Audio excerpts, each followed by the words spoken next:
Hello, hello, hello.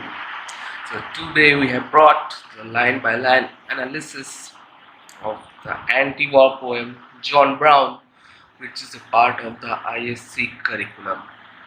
So without any delay, let's begin. This poem is based on war and its effects.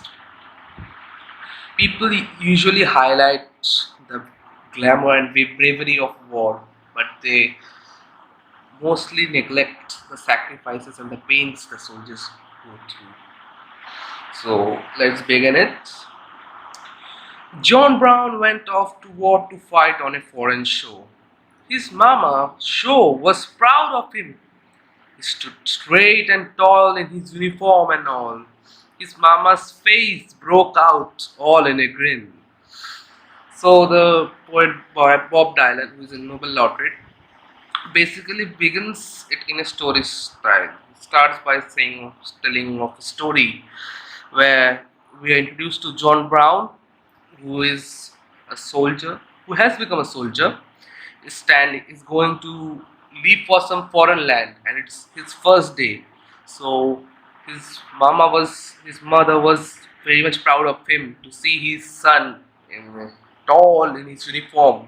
This shows the pride associated with being involved in army and all. Next stanza. Oh son, you look so fine. I'm glad you are a son of mine. You make me proud to know you hold a gun. Do what the captain says. Lots of medals you will get. And we will put them on the wall when you come home. The second stanza begins where the mother compliments his son that, oh my goodness, you're looking so fine. It's great to see you in the soldier's uniform. I'm glad that you are mine, and I'm too proud to know that you are my son. And you got a gun, as he was a soldier, so he got a gun from the army. So do what the captain says. Lots of medals you will get. So the mother, like any other mother, advises that he do what your captain, the leader says, so that you get medals that you get, so that you get successful. In short, and we'll put them on the wall when you come home. Expectations. The man is standing at his home. He has not yet left for the war, and you can see how expectations have started.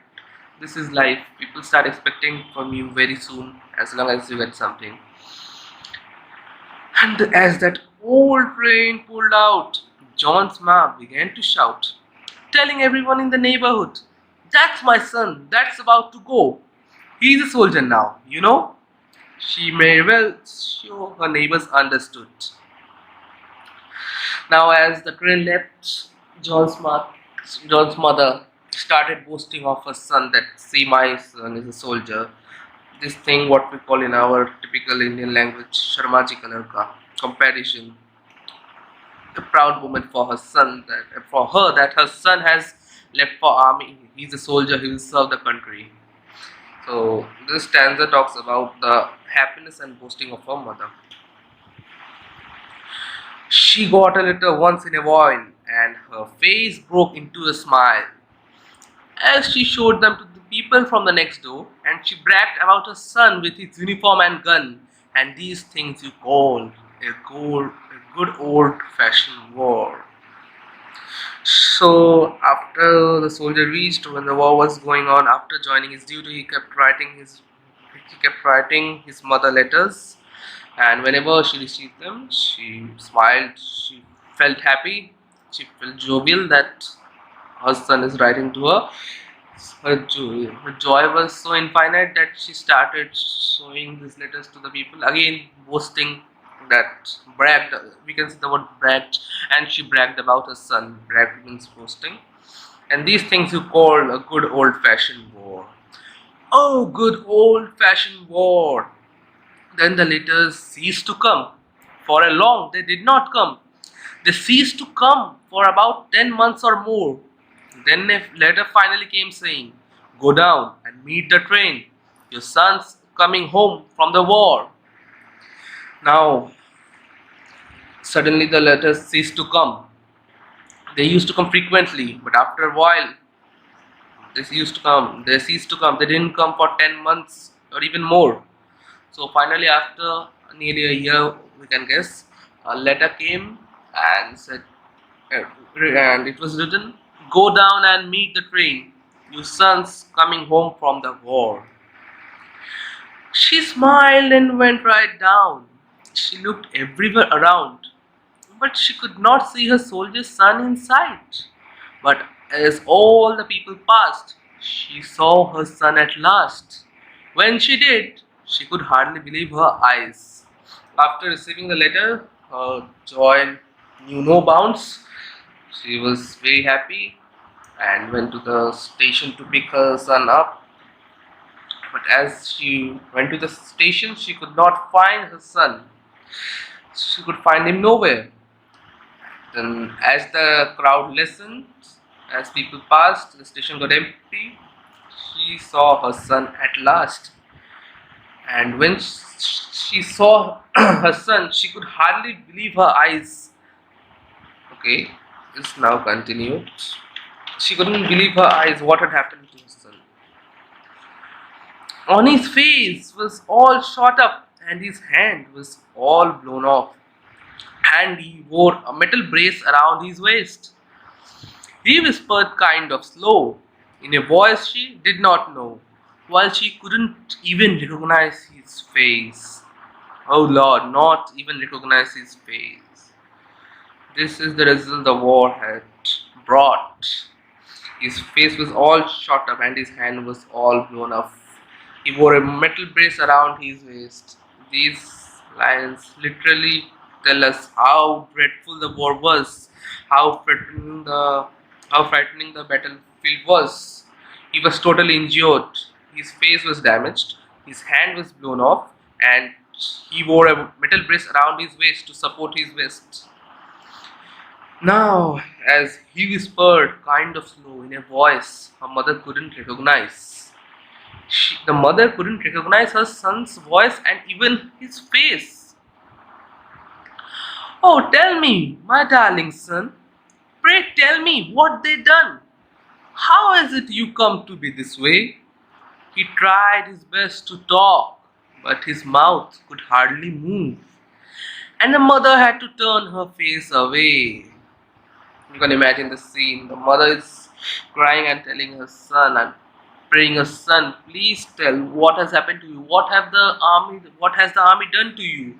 How is your condition? How is it you come to this way? How is your condition? How has it become now?" He tried his best to talk, but his mouth could hardly move. He tried his best, but he couldn't talk because of his injuries. Her mother couldn't withstand it. She turned her face away. So the next para begins. "Don't you remember, Ma? When I went off to war, you thought it was the best thing I could do. I was on the battleground. You were home acting proud. You wasn't there standing in my shoes." Now, in a, we can call it negative tune, he asked his mother, "Don't you remember, mother? When I went off to war, you thought you thought that it was the best thing he could do." It's a type of complaint. We can't call it complaint, but yeah, a type of complaint where he says that I was on the battleground, but you were home acting proud, as if you were on the battlegrounds. You weren't standing in my shoes. Oh, and I thought when I was there, God, what am I doing here? I'm trying to kill somebody or die trying. But the thing that scared me most was when my enemy came close and I saw his face just look like mine. Oh God, what was I doing here? These thoughts struck my mind. I was trying to kill somebody, but the main thing that scared me was when my enemy close, his face looked just like mine. It means that he's the enemy was a human too. He had a family too. He had a mother too. This frightened him the most. He was trying to kill a fellow human who had a family and a mother just like his. Oh Lord, just like mine. and I couldn't help but think through the thunder rolling and stink that I was just a puppet in a play, and through the roar and smoke, this string is finally broke, and a cannonball blew my eyes away. I could do nothing but think. I was thinking that I was just puppet in a play. I was being controlled by the heads of the army. They were, you know, telling me to kill, to attack the opposition, and I was doing so. And as I was thinking, as I was busy thinking, a cannonball blew my eye away. This happens when you get lost somewhere in the middle of a war. This is pretty sad. As he turned away to walk, his ma was still in shock at seeing the metal brace that helped him stand. But as he turned to go, he called his mother close and he dropped his medals down into her hands. Now, after narrating the incident, how he was injured, he now turned away to walk. It could be seen that the metal brace, it was only because of the metal brace that he was able to stand. Now, as he just stood, he called for his mother. He called his mother close and dropped the medals down into her hands. Oh, those medals! The medals she had been dreaming, expectations that my son will bring and will put them on the wall. Yes, he had brought the medals. Yes, she would be able to put them on the wall. But at what cost? At the cost of his well being, at the cost of his health. He was gravely injured, and God knows whether he will be ever fine or not. So, this ends the poem. This was basically an anti war poem. We learned that how the soldiers face the consequences, the countries and the civilians feel proud of the army, but the ground realities are a bit different. Thank you.